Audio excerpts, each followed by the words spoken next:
পাঁচ বছর আগে ভোটার হয়েছেন শিক্ষার্থী সারা সামিনুর, কিন্তু এখনো জাতীয় পরিচয়পত্র করতে পারেননি।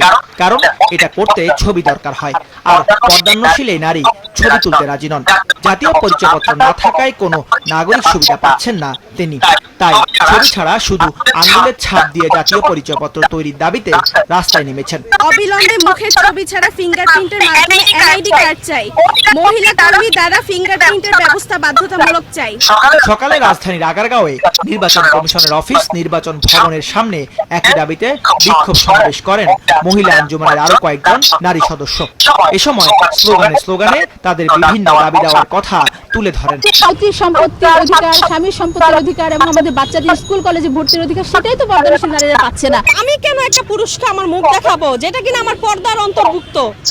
এখানে হচ্ছে মেয়েটা দেখানোর কারণে তার একটা গুণা, সে বেপর্দা হচ্ছে। এখন আমরা যখন ছবি তুলবো, আমাদের মুখটাও দেখাবো, ছবিও তুলবো, তখন কিন্তু আমরা মহিলারা দুইটা গুণায় গুণাগার। একটা আল্লাহ পাক ওনার সাথে শিখ করতেছে, আর একটা হইতেছে এই বেপর্দা যে হচ্ছে, আমার মুখ যে খোলা হচ্ছে, এটার কারণে আমি কিন্তু গুণাগার হয়ে যাইতেছি। আমার কিন্তু সেই কারণে কবিরা গুণা হইতেছে। ম্যাজিক হার্বাল টুথপেস্ট দূর করে দুর্গন্ধ সৃষ্টিকারী দাঁতের সমস্যা।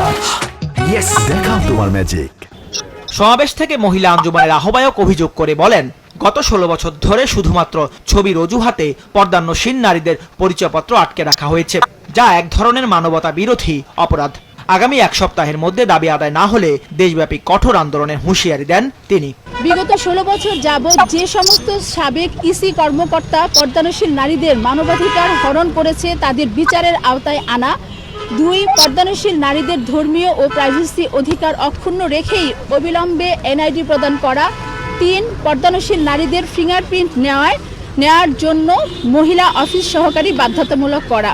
এবং এই দাবির পক্ষে আমাদের মূল বক্তব্য হচ্ছে, জাতীয় নির্বাচন কমিশন উক্ত দাবিসমূহ আগামী এক সপ্তাহের মধ্যেই পূরণের আশ্বাস দিবেন এবং দ্রুত বাস্তবায়নের উদ্যোগ নেবেন।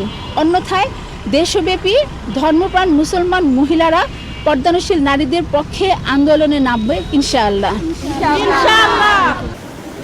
পরে 8 সদস্যের একটি প্রতিনিধি দল তাদের ভাষায় গত 16 বছর ধরে নাগরিক অধিকার হরণ করা কর্মকর্তাদের বিচার সহ 3 দফা দাবি জানিয়ে প্রধান নির্বাচন কমিশনারের বরাবর স্মারকলিপি জমা দেন।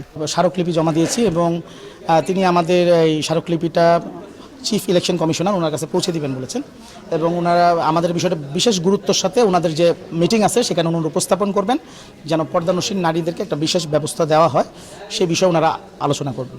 মুখের ছবি ছাড়া শুধু আঙ্গুলের ছাপের ভিত্তিতে নারীদের জন্য জাতীয় পরিচয়পত্র দেওয়ার দাবিতে রাজধানী সহ দেশের বিভিন্ন জায়গায় এর আগেও আন্দোলন করেছে সংগঠনটি।